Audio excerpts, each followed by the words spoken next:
Hello everyone, welcome to my YouTube channel RQ mathematics. I hope आप सब लोग बहुत अच्छे होंगे। हम कर रहे थे लीनियर अलजेब्रा डीएसएसपी के लिए।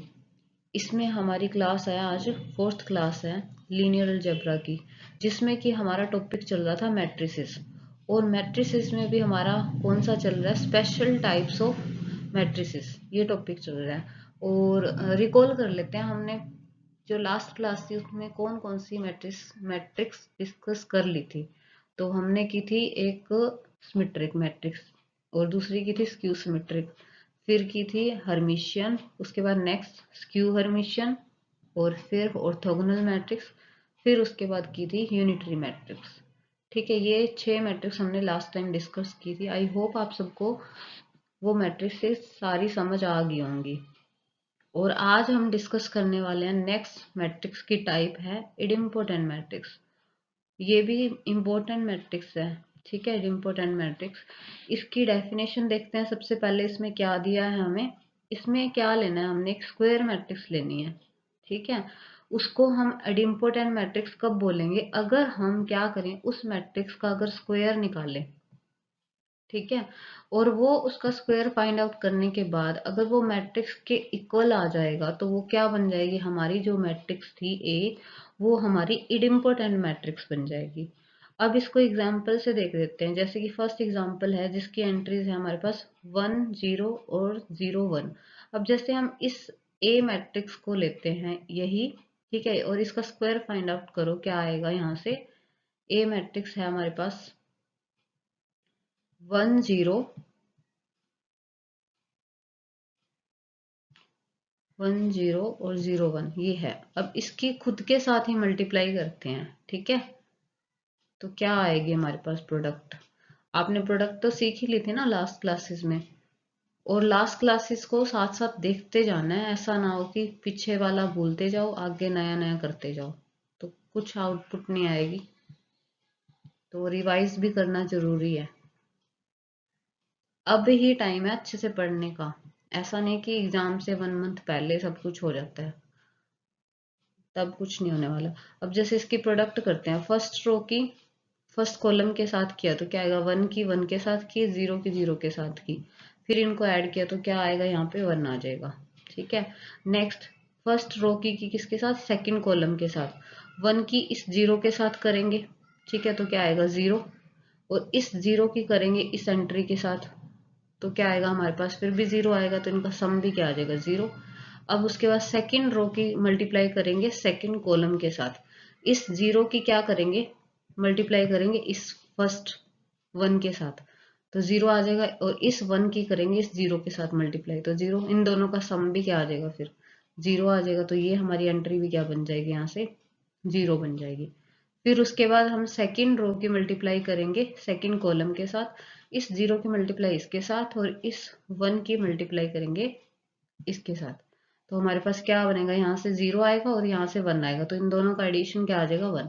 अब ध्यान से देखो, जो मैट्रिक्स हमारे पास ए थी वही आ गई ना स्क्वायर करने के बाद।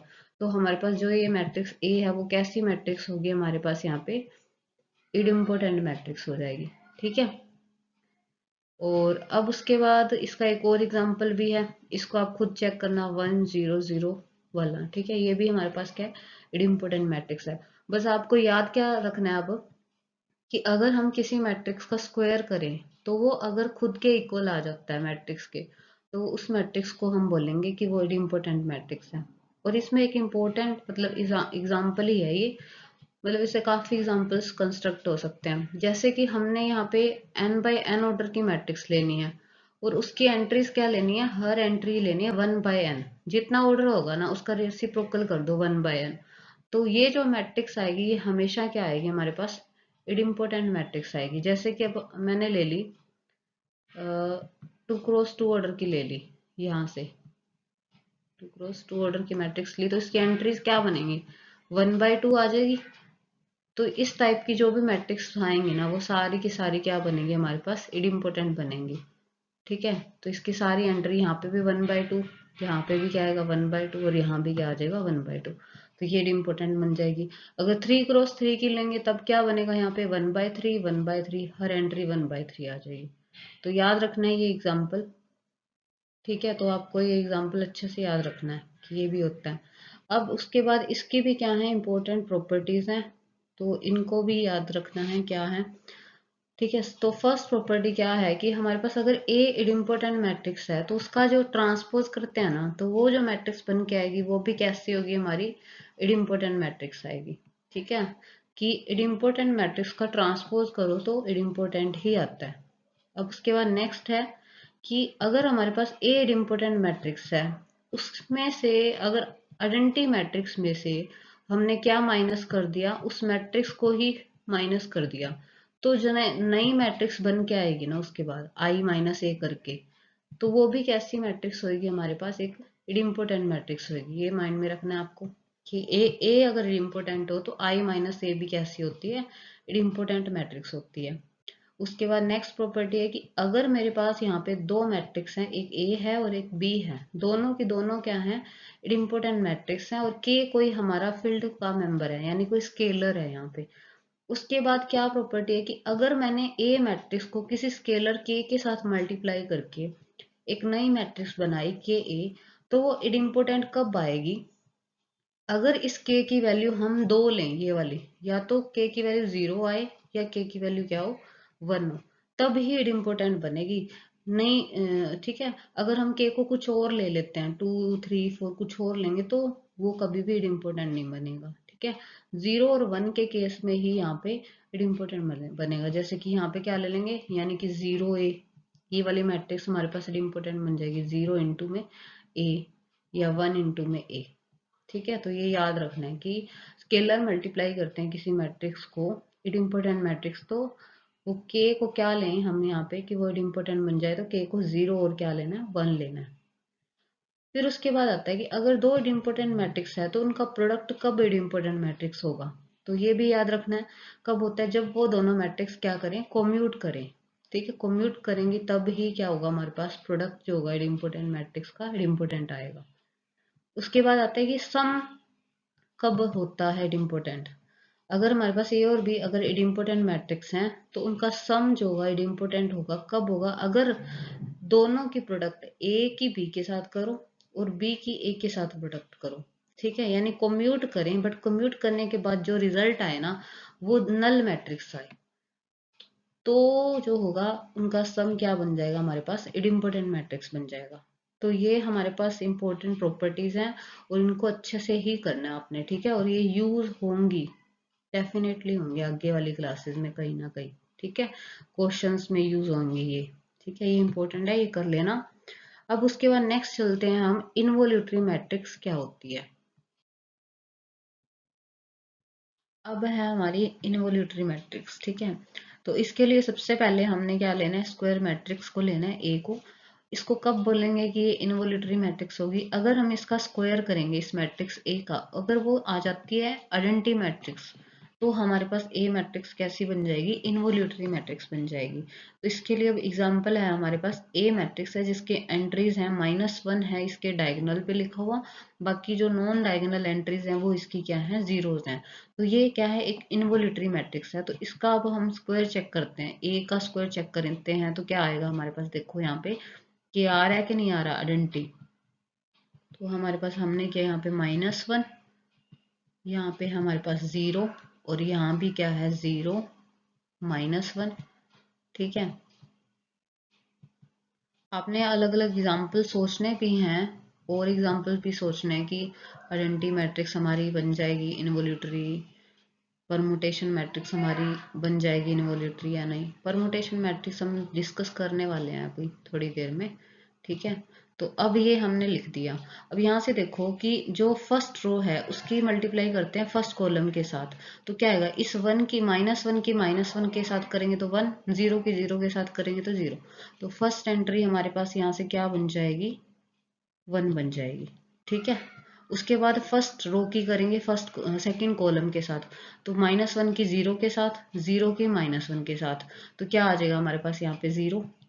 ठीक है, नेक्स्ट सेकंड रो की फर्स्ट कॉलम के साथ, इस 0 की -1 के साथ, -1 की 0 के साथ, तो ये भी क्या आ जाएगा, इसका सम करेंगे तो 0। नेक्स्ट सेकंड रो की सेकंड कॉलम के साथ, इस 0 की मल्टीप्लाई इस 0 के साथ, -1 के -1 के साथ, तो 1 आ जाएगा। ठीक है, तो ये हमारे पास अब देखो कौन सी मैट्रिक्स आ गई, आइडेंटिटी मैट्रिक्स आ गई ना। तो इस वजह से अब ये हमारी कौन सी मैट्रिक्स बन जाएगी, ए इनवॉल्यूटरी मैट्रिक्स बन जाएगी। ठीक है, तो ध्यान में रखना है ये, ऐसे चेक करना है। अब इसकी भी क्या है, हमारे पास कुछ इंपॉर्टेंट प्रॉपर्टीज हैं जो कि हमारे पास इस तरह से हैं। इसके लिए सबसे पहले हमने फर्स्ट प्रॉपर्टी के लिए ए और बी दो इनवॉल्यूटरी मैट्रिक्स लेते हैं। ठीक है, पहले से ही इनवॉल्यूटरी मैट्रिक्स है। उसके बाद अगर ये इनवॉल्यूटरी मैट्रिक्स है और इन दोनों की जो प्रोडक्ट है, ठीक है, ए बी की प्रोडक्ट निकाल लो और बी ए की प्रोडक्ट निकाल लो, इसको ऐड कर देना है किसके अंदर, इनके दोनों के सम को आइडेंटिटी के अंदर। तो उसके बाद जो मैट्रिक्स आएगी ना, इनका जो सम होगा इन दोनों का, ए और बी का, वो भी क्या आएगा हमारे पास, एक इनवॉल्यूटरी मैट्रिक्स आएगा। ठीक है, तो अगर कोई पूछ ले कि ए और बी अगर मैट्रिक्स हैं हमारे पास और वो कैसे हैं, इनवॉल्यूटरी मैट्रिक्स हैं, तो उनका सम इनवॉल्यूटरी कब आएगा, अगर हमारे पास ये कंडीशन होगी साथ में, तब आएगा A B plus B A plus I equal to null matrix. ठीक है, तो ये ध्यान रखना है आपको। उसके बाद आता है कि अगर ए और बी इनवॉल्यूटरी मैट्रिक्स हैं, तो उसके बाद बताओ कि उनका प्रोडक्ट कब आएगा इनवॉल्यूटरी। तो ये भी जैसे पहले किया हमने, दोनों क्या करनी चाहिए, कोम्यूट करनी चाहिए, उसके बाद ही हमारे पास इन दोनों का प्रोडक्ट भी क्या आएगा, इनवॉल्यूटरी आएगा।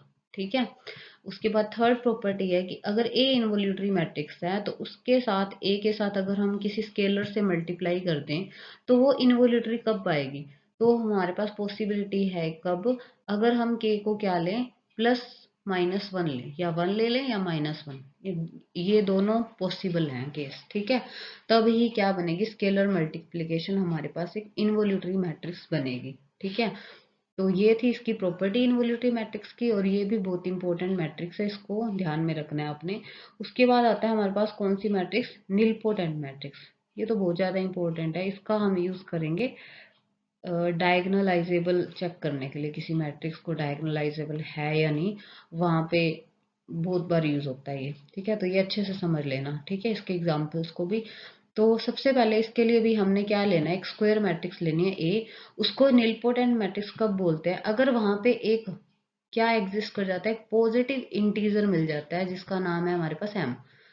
अगर वो पॉजिटिव इंटीजर एम है, ठीक है, और उस मैट्रिक्स को, ए को जितना एम है उतनी बार मल्टीप्लाई करते जाएंगे और वो क्या आ जाए, नल मैट्रिक्स आ जाएगी, तो हम क्या बोलेंगे, वो हमारी निलपोटेंट मैट्रिक्स है। और जो एम आता है ना हमारे पास, उसको हम बोलते हैं उस निलपोटेंट मैट्रिक्स का क्या होगा, इंडेक्स होगा। ठीक है, तो याद ये रखना है कि वो जो पॉजिटिव इंटीजर है उसको हम क्या बोलते हैं, निलपोटेंट मैट्रिक्स का इंडेक्स होगा। ठीक है, तो ये हो गया इसकी डेफिनेशन के बारे में। अब उसके बाद इसका एक एग्जाम्पल है, तो एग्जाम्पल के लिए हमने 2x2 ऑर्डर की मैट्रिक्स ले ली जिसमें कि सारी एंट्रीज जीरो हैं। ठीक है, बस एक एंट्री को छोड़ के, फर्स्ट रो की और सेकंड कॉलम में जो है 9, इसको छोड़ के। अब जब हम इसका स्क्वायर निकालेंगे ना, तो देखना वो एक नल मैट्रिक्स बनेगा। तो ये जो है यहाँ पे ए का स्क्वायर जीरो बन रहा है, तो मतलब, तो इसका इंडेक्स कितना हो जाएगा, ए मैट्रिक्स का निलपोटेंट मैट्रिक्स हो गई। यहाँ से प्रूफ हो गया कि इसका स्क्वायर कर रहे हैं तो ये जीरो बन रहा है, तो ये हमारी निलपोटेंट मैट्रिक्स तो होगी। अब इसका इंडेक्स की बात आती है, वो क्या है, तो इसका इंडेक्स कितना है हमारे पास यहाँ पे 2 है। ठीक है, तो अब चलते हैं उसके बाद नेक्स्ट मैट्रिक्स हमारे पास कौन सी है। ठीक है, अभी एक बार इसकी प्रॉपर्टी करते हैं, प्रॉपर्टीज रहेगी। ठीक है, तो निलपोटेंट मैट्रिक्स की क्या है, प्रॉपर्टीज भी हैं। तो इसमें याद रखना है, पहली प्रॉपर्टी क्या है इसकी, ए और बी अगर हमारे पास दो निलपोटेंट मैट्रिक्स हैं, तो वो जो उनका सम होगा ना निलपोटेंट का, जरूरी नहीं है कि उनका सम भी निलपोटेंट मैट्रिक्स आए। वो क्यों नहीं आ सकता, ठीक है, अब जैसे कि मैंने एग्जांपल ले लिया, ए एक मैट्रिक्स है इस टाइप की, ये भी एक निलपोटेंट मैट्रिक्स है। ठीक है, ये स्ट्रिक्टली अपर ट्रायंगुलर मैट्रिक्स है, और ये स्ट्रिक्टली दूसरी जो बी है वो स्ट्रिक्टली लोअर ट्रायंगुलर मैट्रिक्स है। ठीक है, जो भी स्ट्रिक्टली अपर ट्रायंगुलर मैट्रिक्स होती हैं और जो स्ट्रिक्टली लोअर ट्रायंगुलर मैट्रिक्स होती हैं वो नीलपोटेंट मैट्रिक्स होती हैं, ध्यान में रखना। अब मैंने ये दो मैट्रिक्स ले ली, ये दोनों तो हैं ही नीलपोटेंट। अगर मैं इन दोनों का एडिशन करती हूँ तो एडिशन के बाद हमारे पास ये मैट्रिक्स आ रही है, तो क्या ये कभी हमारे पास ये बनेगी निलपोटेंट मैट्रिक्स, अगर हम मतलब इस मैट्रिक्स का खुद के साथ मल्टीप्लाई करते जाएं, कभी ये जीरो बनेगा, नहीं बनेगा ना, तो ये निलपोटेंट मैट्रिक्स नहीं है यहाँ पे। तो याद रखना है कि अगर दो नीलपोटेंट मैट्रिक्स है तो उनका सम जरूरी नहीं है कि नीलपोटेंट मैट्रिक्स आए। ठीक है। उसके बाद नेक्स्ट प्रॉपर्टी है हमारे पास, अगर मेरे पास ए और बी दो जो हैं वो कैसी हैं, यहाँ पे नीलपोटेंट मैट्रिक्स हैं, और ए का जो इंडेक्स है वो कितना है, एम है, यानी ए की पावर हम कितना करें यहाँ पे, एम करें, तो क्या बनेगा हमारे पास यहाँ पे, जीरो बनेगा। ये मतलब निकलता है इसका इंडेक्स जब वर्ड यूज हो जाए। ठीक है। और एम से अगर नीचे कोई भी पावर ले ना, एम से छोटी, यानी m-1 ले ली, तब जीरो नहीं होगा। एम या उससे ज्यादा जाएंगे तो जीरो बनेगा, ए की पावर में एम। तो ये ए का इंडेक्स हो गया एम, ऐसे बी का इंडेक्स कितना है, एन है। ठीक है। उसके बाद ये बोल रहा है कि ए और बी आपस में क्या कर रहे हैं, कोम्यूट कर रहे हैं। तो उसके बाद क्या होगा, जो इन दोनों का अगर हम सम करेंगे वो भी क्या बनेगा हमारे पास, एक नीलपोटेंट मैट्रिक्स बनेगा, और प्रोडक्ट भी क्या बनेगा हमारे पास, नीलपोटेंट मैट्रिक्स। अब देखो, पहले हमने देखा कि सम जो होता है जनरली तो आता नहीं नीलपोटेंट, अगर उसके अंदर कॉम्यूटेटिविटी को एक्स्ट्रा ऐड कर देते हैं तो उनका सम क्या बन जाता है, नीलपोटेंट बन जाता है। तो इस कंडीशन को ऐड करने पर ही क्या बनेगा, उनका सम क्या बनेगा, नीलपोटेंट मैट्रिक्स आएगा, और प्रोडक्ट भी क्या आ जाएगा, नीलपोटेंट आ जाएगा। तो ये याद रखना है, रिजल्ट इंपॉर्टेंट है। उसके बाद नेक्स्ट चलते हैं, ए एक मैट्रिक्स है हमारे पास, कैसी है, नीलपोटेंट मैट्रिक्स है, और इसका जो इंडेक्स है ना वो ए का कितना बोला है इन्होंने, पी है। ठीक है। इंडेक्स ऑफ नीलपोटेंसी कितना है, पी है ए का, यानी ए की पावर पी करेंगे तो क्या मिलेगा हमें, जीरो मिलेगा। ठीक है। तो ये हमें दिया यहाँ पे जीरो। उसके बाद पूछ रहा है कि अगर हम ए की कोई पावर के कर देते हैं, यहाँ पे के कोई नेचुरल नंबर ले लो यहाँ पे, तो वो जो है वो कब बनेगा हमारे पास नीलपोटेंट, तो वो जो होगा वो हमारे पास बनेगा यहाँ पे p डिवाइडेड बाय के का क्या ले लेंगे, ग्रेटेस्ट इंटीजर। ठीक है। ये उस मैट्रिक्स का क्या बनेगा, यहाँ पे इंडेक्स बनेगा। ये रिजल्ट ऐसे समझना है कि अगर हमारे पास ए कोई नीलपोटेंट मैट्रिक्स है, और उस नीलपोटेंट मैट्रिक्स का अगर इंडेक्स कितना है, p है, तो उस ए मैट्रिक्स की कोई पावर ले ली हमने k, तो वो कब नीलपोटेंट मैट्रिक्स बनेगी और उसका इंडेक्स कितना होगा। ठीक है।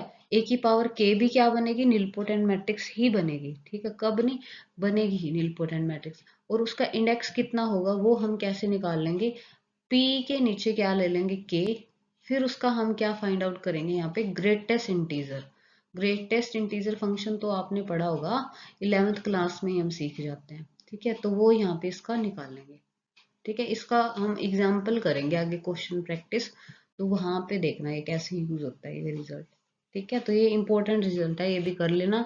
उसके बाद ये आता है कि अगर दो मैट्रिक्स हैं ए और बी, दोनों ही क्या हमारे नीलपोटेंट हैं, उसके बाद जो दोनों की प्रोडक्ट करते हैं मैट्रिक्स की, उसका अगर वो भी नीलपोटेंट आ रही है तो उसका इंडेक्स क्या होता है, तो उसका जो इंडेक्स होगा वो लेस देन इक्वल टू होगा minimum of the index of A and index of B. ठीक है। और फिर इसके बाद है कि अगर हमारे पास ए और बी दो मैट्रिक्स हैं, नीलपोटेंट है, और अगर उनका सम भी नीलपोटेंट आ रहा है, तो जो सम वाली मैट्रिक्स है उसका जो इंडेक्स आएगा वो कितना आएगा, वो लेस देन इक्वल टू आएगा index of A plus index of B, minus में क्या कर देंगे, 1 कर देंगे। और यहाँ पे ये जरूर होना चाहिए कि उनका एडिशन डिफाइंड हो, तब ही ये रिजल्ट अप्लाई होगा। अब उसके बाद नेक्स्ट मैट्रिक्स आती है हमारे पास, बुलियन मैट्रिक्स। ये कौन सी होती है, जस्ट एक बार ये समझ लो। ठीक है। पता होनी चाहिए कौन सी है, जो अब तक करवाई वो सबसे ज्यादा इंपॉर्टेंट मैट्रिक्स है। ठीक है। तो इसके लिए भी हमने क्या लेना है, एक स्क्वायर मैट्रिक्स लेनी है, और उसको क्या बोलेंगे, बुलियन मैट्रिक्स बोलेंगे। अगर उसकी जो एंट्रीज है क्या हो, या तो उसकी एंट्री 0 हो या फिर क्या हो, 1 हो, तो उसको क्या बोल लेंगे हम, बुलियन मैट्रिक्स। और इसके एग्जाम्पल हैं ये वाले, ये आप देख लेना। ठीक है। ये जस्ट इसकी डेफिनेशन देखना आप। उसके बाद नेक्स्ट मैट्रिक्स है हमारे पास वेंडर मोड मैट्रिक्स। ठीक है। इसका यूज होगा डिटर्मिनेंट वाला जो चैप्टर है ना, उसके अंदर यूज होगा। ठीक है। तो ये पता होना चाहिए मैट्रिक्स कौन सी होती है, किस टाइप की होती है। इसके लिए भी हमने क्या लेना है, एक मैट्रिक्स लेनी है, किस ऑर्डर की लेनी है, एम क्रॉस एन ऑर्डर की लेनी है यहाँ पे। और इसकी क्या पहचान है कि वो वेंडर मोड होगी, इसमें ना जो भी हर रो, जो भी इसकी रो होएगी ना, उसके अंदर जो एलिमेंट्स होंगे ना, एंट्रीज होंगी, वो ज्योमेट्रिक प्रोग्रेशन में होंगी। जो हम जीपी पढ़ते हैं ना 11th क्लास में, जो भी 10th में, उसके जो एलिमेंट्स होंगे वो किस में होंगे हमारे पास, जीपी में लिखे होंगे। ठीक है, जैसे कि अब इसका एग्जाम्पल है, जैसे ये वाला ले लिया हमने 3 क्रॉस 3 की है। अब जैसे इसके फर्स्ट रो है, तो इसमें देखो ये एलिमेंट्स जो है वो जीपी में है ना, यहाँ पे 1 है, ठीक है, यहाँ पे फिर 2 का स्केयर है, ऐसे करके जीपी में लिखे हुए हैं यहाँ पे। ठीक है, उसके बाद नेक्स्ट है, ये भी देखो यहाँ पे इसके भी जीपी में लिखे हुए हैं, तो इसके जो एलिमेंट्स होंगे वो किस में लिखे होंगे, हमारे पास जीपी के अंदर लिखे होंगे। ठीक है, ठीक है, ये हो गया यहाँ पे। फिर उसके बाद चलते हैं हम यहाँ पे, नेक्स्ट मैट्रिक्स है परमुटेशन मैट्रिक्स, कौन सी होती है। ठीक है, तो इसके लिए भी हमने क्या लेना है, एक स्क्वायर मैट्रिक्स को लेना है। उसको कब बोलना है, परमुटेशन मैट्रिक्स होगी अगर क्या हो हमारे पास, उसकी जो रो हो चाहे उसका कॉलम हो, उसके अंदर एग्जैक्टली क्या हो, एक ही वन हो, एग्जैक्टली एक वन हो, बाकी सारी एंट्रीज क्या हो, जीरो। जैसे कि अब इसको एग्जांपल से देखो, जैसे फर्स्ट रो है, यहाँ ये फर्स्ट रो है और ये क्या है, इसका कॉलम है। तो इस कॉलम में देखो यहाँ पे वन है और कहीं पे वन नहीं है। ठीक है, उसके बाद फर्स्ट रो में यहाँ पे देखो, ये इसके कॉलम में क्या था, यहाँ पे ही वन था। ठीक है, फिक्स है और कहीं पे नहीं है, बाकी एंट्री जीरो। और इस फर्स्ट रो में यहाँ पे ही वन है, बाकी सारी एंट्रीज जीरो हैं। तो ये कंडीशन सेटिस्फाई होगी इसके लिए। अब सेकंड रो को भी चेक करते हैं कि हो रही है या नहीं। अब सेकंड रो में भी देखो, वन एक बार ही लिखा हुआ है। ठीक है, ठीक है, तो होगी ये वाली। उसके बाद थर्ड रो में देखो, यहाँ पे वन लिखा हुआ, बाकी सारी एंट्री जीरो है। ऐसे सेकंड कॉलम में भी देखो, यहाँ पे वन था, लास्ट में लिखा हुआ था, बाकी सारी एंट्री जीरो। और थर्ड कॉलम में भी चेक किया, बाकी सारी एंट्रीज क्या है, जीरो है। ठीक है, तो इस टाइप से पता लग गया कि परमुटेशन मैट्रिक्स कौन सी होती है। अब ये आइडेंटिटी मैट्रिक्स है, ये भी क्या होती है, हमारे पास एक परमुटेशन मैट्रिक्स होती है। अब कुछ इंपॉर्टेंट नोट है, इसको भी ध्यान में रखना है। क्या है कि जो भी हमारे पास परमुटेशन मैट्रिक्स होती है वो हमेशा क्या होगी, बुलियन मैट्रिक्स होगी। अब देखो परमुटेशन मैट्रिक्स में सारी एंट्रीज देखो जीरो वन है, तो ऑब्वियसली ये भी क्या होगी, हमारी बुलियन मैट्रिक्स होगी। फिर उसके बाद है नेक्स्ट नोट, कि अगर हमारे पास कोई मैट्रिक्स है, अगर वो क्या है, एक साथ ही है, सिमेट्रिक भी है और स्क्यू सिमेट्रिक भी है, तो ऐसी कौन सी मैट्रिक्स होगी जो दोनों एक साथ ये प्रॉपर्टी सेटिस्फाई करे, सिमेट्रिक और स्क्यू सिमेट्रिक वाली। तो वो होती है हमारी कौन सी, नल मैट्रिक्स होती है। ठीक है, अब उसके बाद नेक्स्ट चलते हैं हमारे पास, किसी मैट्रिक्स का ट्रेस क्या होता है।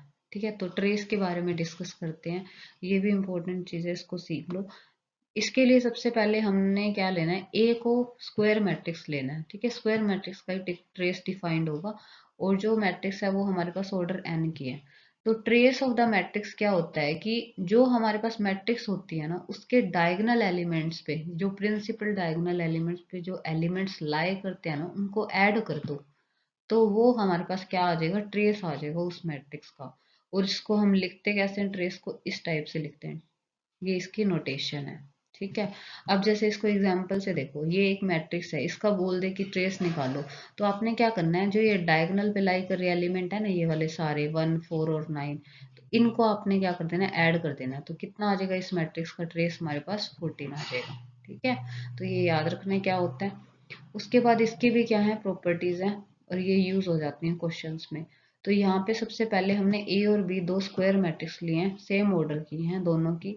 उसके बाद क्या प्रॉपर्टी है कि अगर हमने ए और बी को ऐड करके उनका ट्रेस निकाला है, वो किसके इक्वल आएगा, अगर हम ए का ट्रेस अलग से निकालें और बी का ट्रेस अलग से निकालें और दोनों का क्या कर दें, सम कर दें, तो ये हो जाएगा हमारे पास फर्स्ट प्रॉपर्टी के बारे में। सेकंड है हमारे पास कि जो ट्रेस है वो साइकिल में चलता है, जैसे ए और बी का ट्रेस निकालो, वो किसके इक्वल आएगा, ट्रेस ऑफ बी इक्वल आएगा। अब जैसे मैं कह दूं कि बताओ इसका ट्रेस बताओ, क्या अगर ट्रेस ऑफ ए, बहुत सारी जैसे मैट्रिक्स दे सकते हैं यहाँ पे, जैसे मैंने ले ली यहाँ पे ए बी और सी। अब देखो हम क्या डिस्कस कर रहे हैं यहाँ पे, कि अगर मेरे पास सेकंड प्रॉपर्टी को बता रहे हैं अच्छे से, कि अगर मेरे पास पूछ लेगी यहाँ पे ट्रेस बताओ इसका ए बी सी का किसके इक्वल आएगा, अगर ये चार ऑप्शन दे दे हमारे पास। ठीक है, तो देखो अब ना ऐसे इन क्वेश्चंस को ऐसे करना, इसको पहले सर्कल पे लिख लिया करो, जैसे यहाँ पे ए है, यहाँ पे क्या है हमारे पास बी, ठीक है, और यहाँ पे क्या है हमारे पास सी है। तो ये जो है इस क्लॉकवाइज डायरेक्शन में चलना है। ठीक है, तो जो ट्रेस आएगा ए बी सी का, क्या बी ए सी के इक्वल आएगा यहाँ से? तो क्या बी के बाद हम सीधा यहाँ पे सी पे जा सकते हैं? नहीं ना, तो सी को स्किप नहीं कर सकते, तो ये ऑप्शन क्या हो जाएगा हमारा? रॉन्ग हो जाएगा। ठीक है, यहाँ पे रॉन्ग हो गया। उसके बाद ये बता रहे कि क्या ये ट्रेस जो है इसका बी सी ए के इक्वल आ सकता है, यानी कि पहले तो ए बी सी था, अब उसके बाद क्या आ रहा है यहाँ पे बी, और फिर उसके बाद सी, फिर उसके बाद ए। हाँ, ये हो सकता है। ठीक है, तो ये बन रहा है ना साइकिल में, तो ये ऑप्शन पॉसिबल है इसका। ठीक है, उसके बाद ये बताओ ट्रेस ऑफ सी बी ए, यानी कि अब यहाँ पे सी है, फिर उसके बाद बी है, फिर यहाँ पे ए है, तो ये साइकिल नहीं बना, तो ये वाला ऑप्शन नहीं हो सकता। तो यहाँ पे कौन सा बन गया? इसका ऑप्शन नंबर बी हो गया। तो इस टाइप के क्वेश्चन आएंगे, तो ऐसे क्वेश्चनों को आपने कैसे करना है? सर्कल पे अरेंज करके उसके बाद उसको साइकिल में रखना है कि बीच में कोई स्किप नहीं होना चाहिए, इस टाइप से। ठीक है, तो ये सेकंड प्रॉपर्टी डिस्कस होगी। उसके बाद आती है हमारी यहाँ पे थर्ड प्रॉपर्टी, कि अगर हम ट्रेस निकालें ए के ट्रांसपोज का, तो वो किसके इक्वल आता है? ट्रेस ऑफ ए के इक्वल।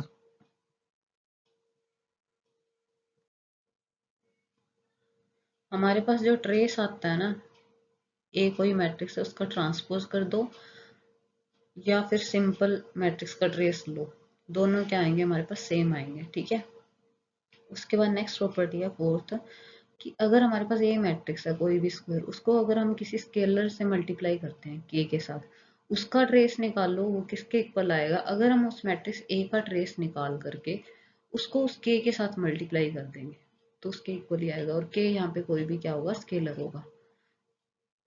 ठीक है, अब ये थी हमारे पास ट्रेस की इंपॉर्टेंट प्रॉपर्टीज और ट्रेस की डेफिनेशन। ठीक है,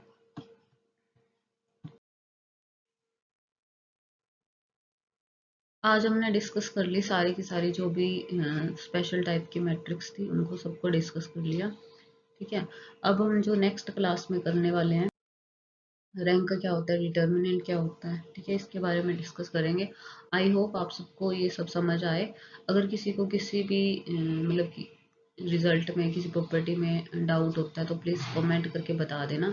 ठीक है, तो उसको हम डिस्कस कर लेंगे नेक्स्ट क्लास में एज अ डाउट की फॉर्म में।